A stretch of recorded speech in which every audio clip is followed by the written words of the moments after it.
Hello everyone, my name is Jeff, and this is the Fire Force Episode 3 review. With me, as always, is Torie and Coby. Welcome to the show, guys. Hello. It's flaming hot here.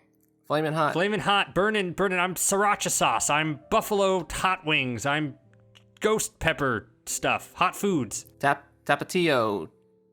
Cholula. I'm spicy mayo. Okay.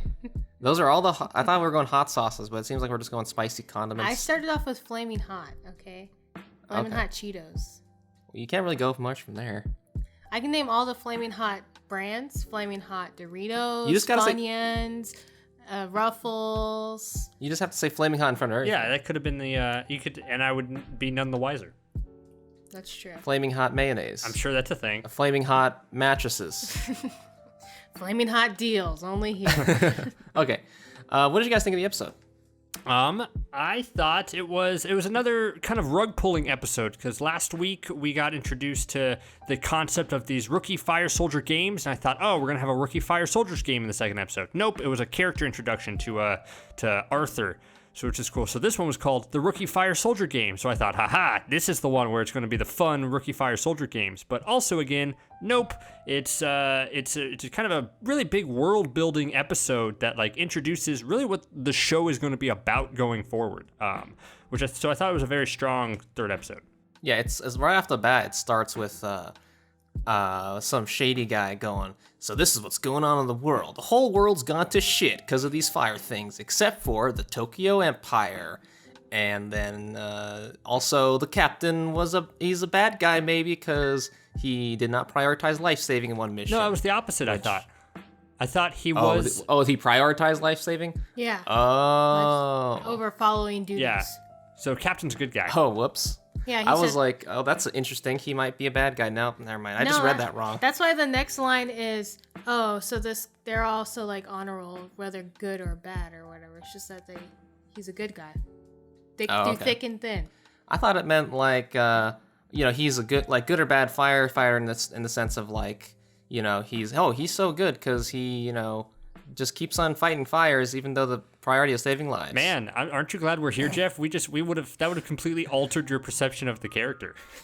I know. I was like, wow, that's kind of interesting that this captain might be a bad guy, shady secret guy, but no, he's actually, he's the pure of heart guy. That's the point they're trying to address with this character, saying that he is always going to be the good guy. No matter what he says or does, we can trust his judgment and his behavior. Okay.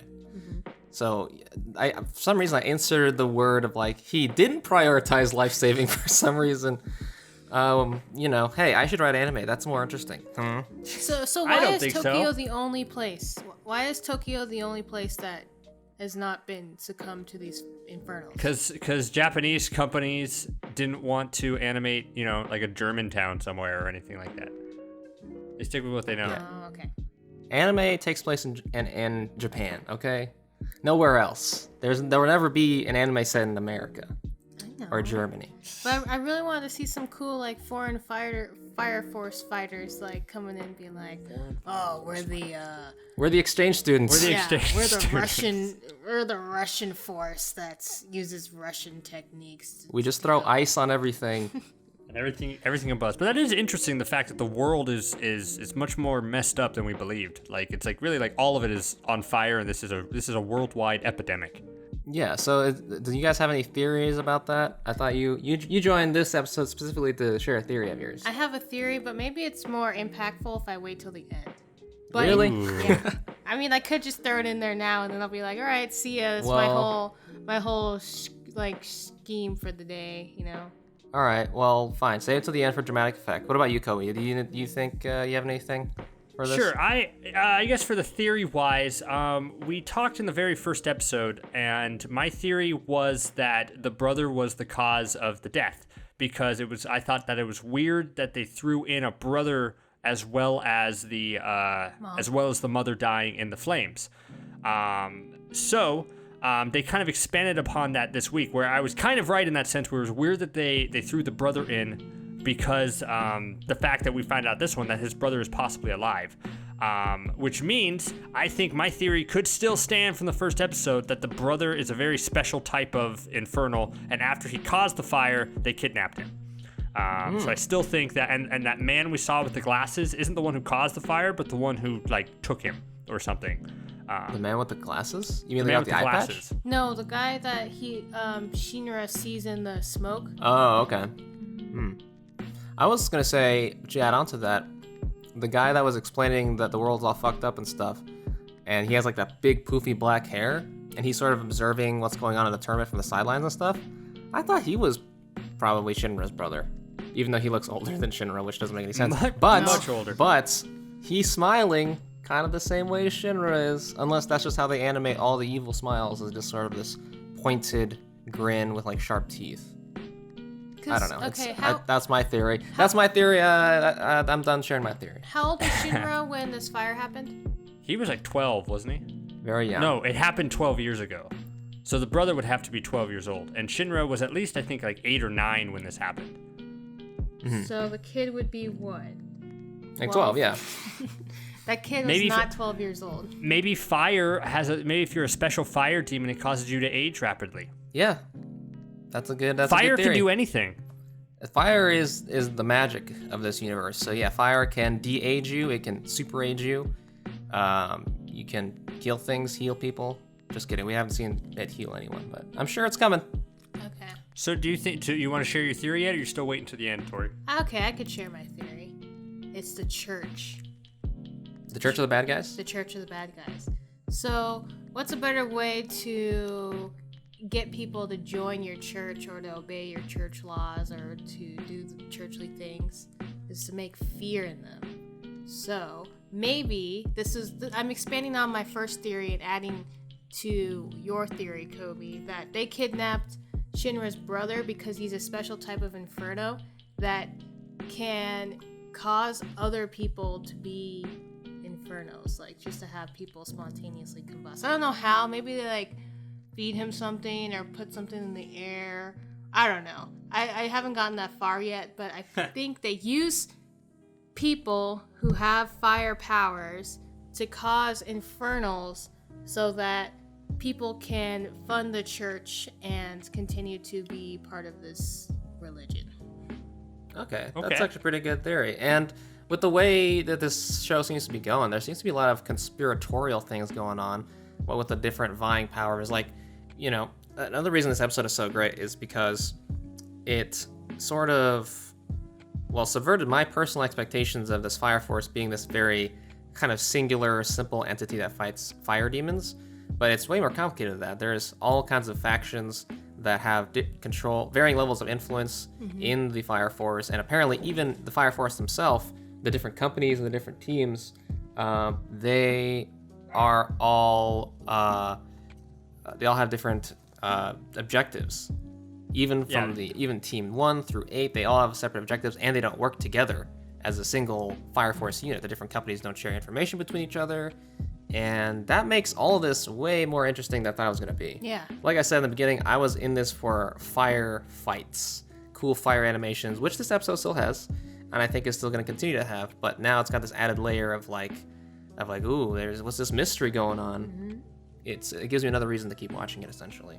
It makes it so much better than just a normal like case of the week of like, oh, Section 8's fighting another fire as they edge slowly and slowly closer to a conspiracy, and then maybe at the end reveal that it's actually who they're working for are the bad guys. Like I think that's the way the normal ones of these stories goes. But this is right off the bat is saying that no, we're not really that interested in fighting these individual infernal demons. We're already investigating this whole thing, this whole complex conspiracy that we're going at it. It just makes it so much more engaging going forward for each episode, and a lot of world building in just like one moment and like one scene is just amazing. It makes it really intriguing. Yeah, I agree. And I thought maybe by them just pouring out all this information to us was kind of like a big information dump where you're like, okay, really? But I like the way that it weaves a web of conspiracy and not to trust anybody. And so that from here on out, we're going to be looking at these individual entities as, okay, how are they involved? Who are they with? What's their allegiance? What do they know? And we can go on and so forth. I do think it's interesting, though, that offhandedly he mentions this corporate entity that's involved. Hajime? Hajime. We've never seen anything about them until now, and so I wonder where we're gonna see them in the future. Yeah, that was the only weird thing to me when he mentions like, oh, and Chapter 5 is super obsessed, is funded by Hajima Corporation, and then Shinra was like, Hajima Corporation? How is that the case? Like, for a minute, I thought, because his reaction made it sound like I thought they were Section 5 for a second, even though I realized like moments afterwards, like, oh, they're wrong because they're Section 8. So Section 5 is not one we've seen before, but it was just such a interesting reaction that it made it seem like we knew more about Section 5 than we had up to that point. Mm-hmm. Yeah, I'm sure we're gonna know way more about these probably in the very next episode. They're gonna go into at least one of these organizations and see how exactly they tie into the Fire Force and trying to figure out what the truth is and all that. Yeah, but let me make sure I got this right. So Section 1 is Eye Patch Flame dude, who's kind of cool, but they're controlled by the church. And then I know, so Section 5 is Hajima Corporation, and then there's the what's the other side of this? Section 2, they report directly to the Tokyo Defense Force or something like that. The armed forces. Yeah. So they're more military. Mm-hmm. And yeah, I perceive them as sort of like the police force of the country, essentially. And then Section 8, which is what the main characters are a part of, they're the good guys. They're like the guys that were apparently strong-armed by the Fire Defense Company, which I guess is like, sort of the originator. Like, they're the guys that actually want to fight fires. So the Fire Defense people formed this company specifically to investigate the other companies, which is very interesting. So now we got some sort of it's a very kind of almost political. It's gonna be kind of a political anime. It's gonna be some like forces vying for power, uncovering truths, that kind of thing. So which is awesome. So from what I read it as, I didn't specifically put this together, but the sections 1 through 7 are all those other entities, and does that mean only Section 8 are the only ones out there actually fighting the fires, or? No, I think they all are. They're just reporting to different people. Like, Section 1 will fight an elemental, then go to the church and be like, this is what we found out. And then Section 2 will fight a demon and then go to their armed force and be like, this is what we found out. And they're not sharing information, which I think the captain emphasized that they probably know the answer of what's causing the Infernals. At least one of them does, or we all have this information, and since we're not sharing it, we're getting screwed over because we all have the elements at our disposal to find out this mystery. But since nobody is sharing, we won't find out. So that's what we're here for. And then the sky turns starry, and then a shooting star passes by, just like yeah. I'm sure you like that, Coby, because you were really interested in the kind of quote-unquote cinematography of this anime, and I figured you liked that because I liked that. I thought it was very cool. I did. I like the color contrasting, and then the shooting star was a bit much, but I did like the color. It was pretty. Yeah, it was really cool. And then there's also a character. Well, there's a couple new characters. We already talked about Eye Patch Dude, who was there during the Great Fire 12 years ago that Shinra was a part of. And I guess that also supports sort of your theory, Torie, because he's part of Company 1, the company that is involved with the church. And he just happened to be there on the day of the fire, so he was probably involved in what happened with his brother.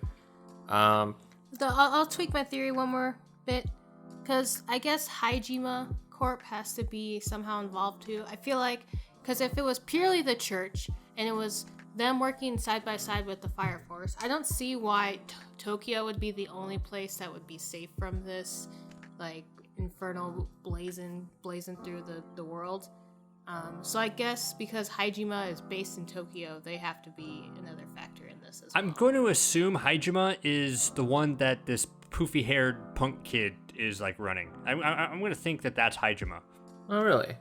That's right, because he's the one he supplied Joker with. He's like, the stuff I gave you last time didn't work well. So he's obviously some type of manufacturer of certain products, which makes me think that is the face of Hajima. Really? So I'm going to say this. I think Hajima is in on this whole fire stuff for the same reason that the church is, and that's basically for power and money. More specifically money. Like, they're the ones that supply the fire defense products. They have a monopoly on all these things that the Fire Force uses, so they have a vested interest in keeping these Infernals popping up so that they can keep selling equipment to the Fire Force. And then in terms of the big-haired fellow being a part of Hajime. I don't think so. I think that big-haired guy and Joker are maybe they're sort of the good guys or kind of the rebels of the society, where maybe they kind of know what's really going on and they're trying to just sort of, mess it all up through chaos. Wake people up. Yeah. So they're like a Scar kind of in Full Metal Alchemist, where they start off as like seeming like these bad guys who are just badasses and they're killers, but then you find out more about them and they're actually have a problem with the whole overall system of everything. Yeah, so, and maybe they're a bit too radical in their methods. I mean, after all, though, the Joker guy didn't end up killing those two crewmen, although he did threaten to kill them, so, I don't know, you could say that maybe he's actually a good guy and didn't really mean to kill him in the first place. Anyways, what was I going to say? Oh, yeah, so the other character that was introduced, the cat girl. Oh, So God. she was in the intro, and she is a character archetype that is part of the reason why people say anime is trash, because every time she's on the screen, some stupid perv shit happens where, for some reason, when Shinra has his hand out, suddenly it's underneath her bra. God. And then he falls into her butt. Wow. Great. And that's her character. She's the fan service character. Yeah, that character can work in certain contexts and in certain anime. I just don't think this anime needed that, like, at all.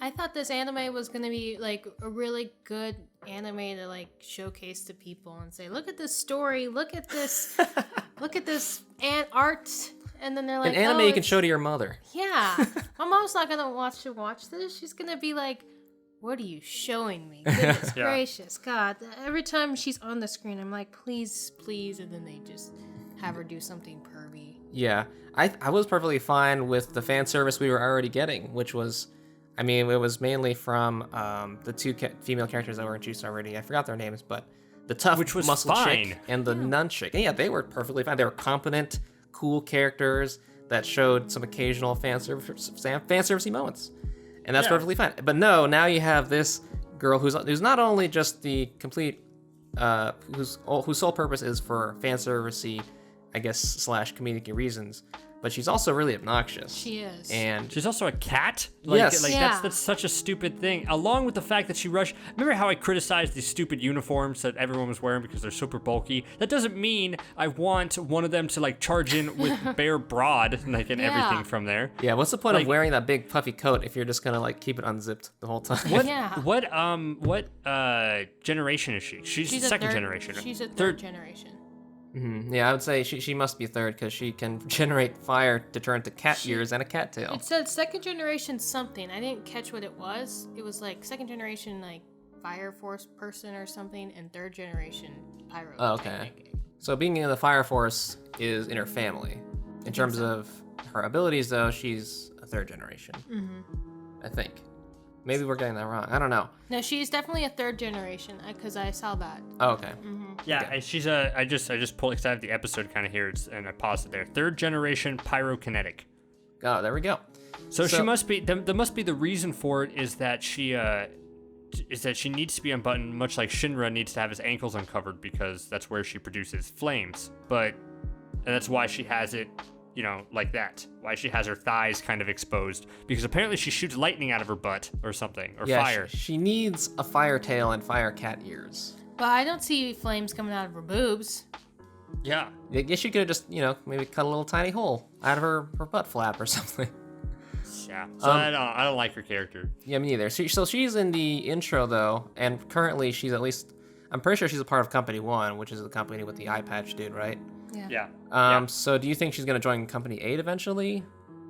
Where Probably. Maybe she realizes the truth. Oh, I'm with the bad guys. I want to join you guys now. I mean, if she's part of the church, I don't see why they're letting her boobs hang out all the time. Well, she's not part of the church. She's part of the company that reports to the church. I know. Yeah, they might not have, strict dress code standards just because they're part of the church. The only thing that would make her interesting is that I doubt that this would be the case. If she gets sent to Section 8 as an undercover mole agent, as and this kind of like goofy, obnoxious, totally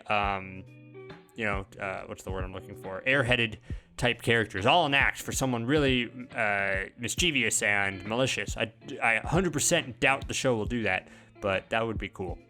Yeah, I would be down for that. And I would not be I do think it's a possibility with the way the story's going, at least so far.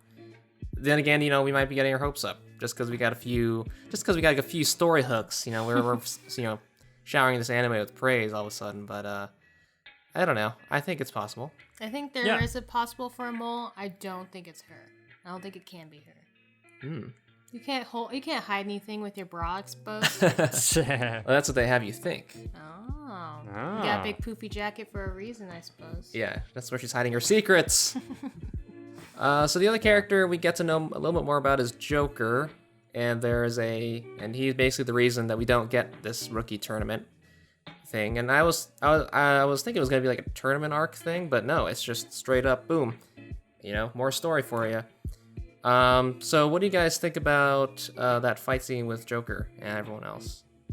It was cool. I like the contrast to the blue and the flames. I liked a lot of his spinning kicks, and I liked the really big shot of him like heroes do flying kicks, and like the flames explode around him. If I was Shinra, I would not let that dude light cigarettes or play with ash, because they just stare at him as he like unleashes it out in the world. And they're like, uh-oh, this isn't good. Huh? Oh, cigarettes, huh? When I was watching him fight here, it might be a lot about Bakugo from My Hero Academia. Just the way that he redirects his direction in the mid-air, using the force of fire. So I thought it was really cool. And I like the break dancing. That's something that I hadn't even considered with his fire kicks. I like the break dancing. It reminds me of when Zuko and Avatar kind of did that a little bit for that final scene with Azula. That was so cool. And I'm glad to see more of that in this show. And I guess so Joker is trying to tempt Shinra into joining his side. And because it's funny because he sees him as the smiling devil, just like, oh dude, you're hardcore. Yeah. Yeah, he doesn't kill him just because he's smiling during all of this. Yeah, it's like, oh, you have more bravery you thought. But yeah, he's trying to recruit him on the side, which I think supports your theory, Jeff, about them kind of being the good guys in a sense of at least trying to uncover this vast conspiracy. Join me if you want to know more. He's the dark side. Yeah. I hope he joins them eventually. I don't know. Yeah, overall cool fight.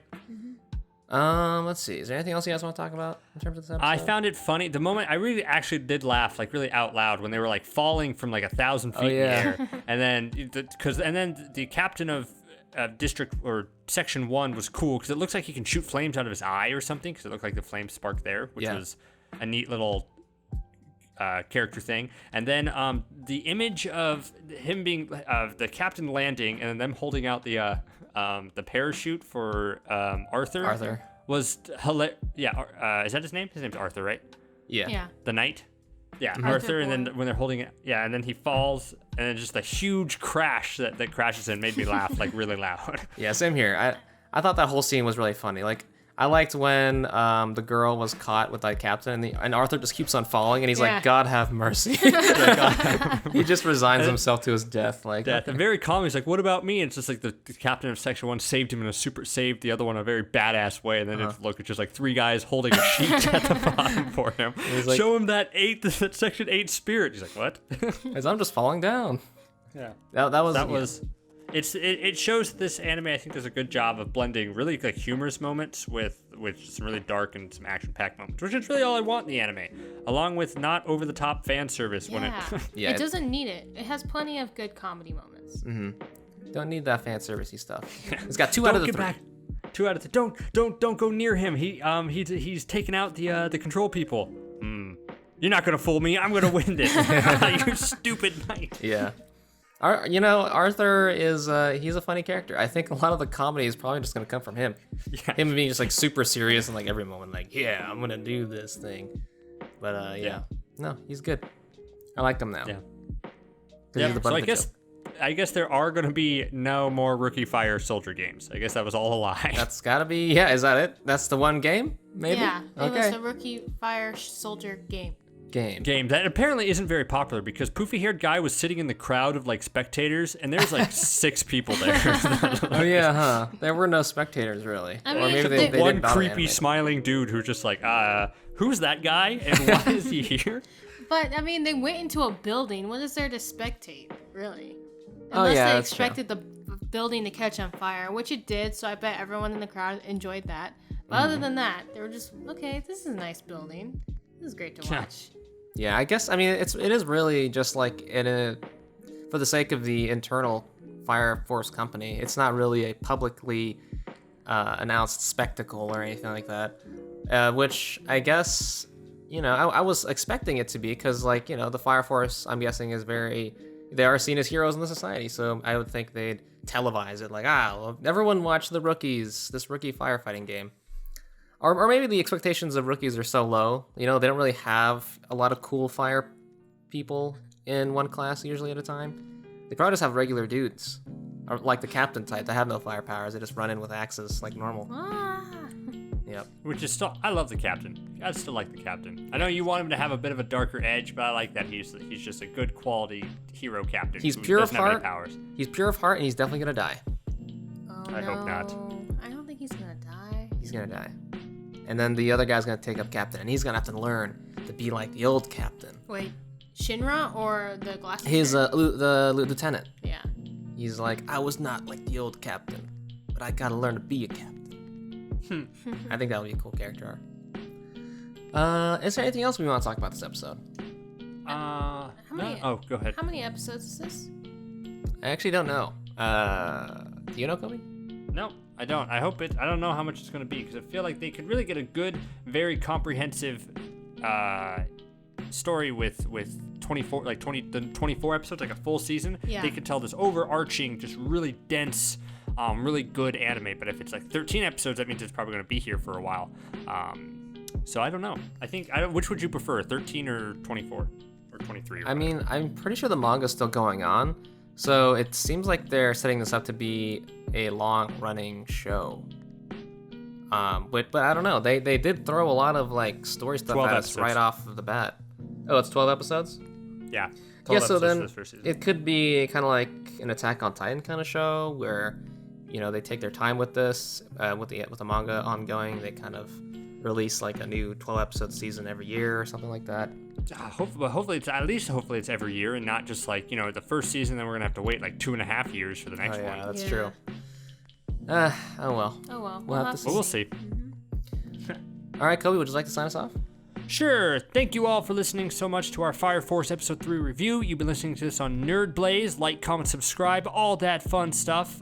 Leave a comment, engage with us. We like talking to you guys and hearing your theories about how off and crazy we sound and are. But go ahead and check out our channel too. We do a whole bunch of episode reviews for a whole bunch of animes. We do a bunch of cool videos. Jeff just edited a really cool video about a game I don't understand, but it seems really cool, so go check that out.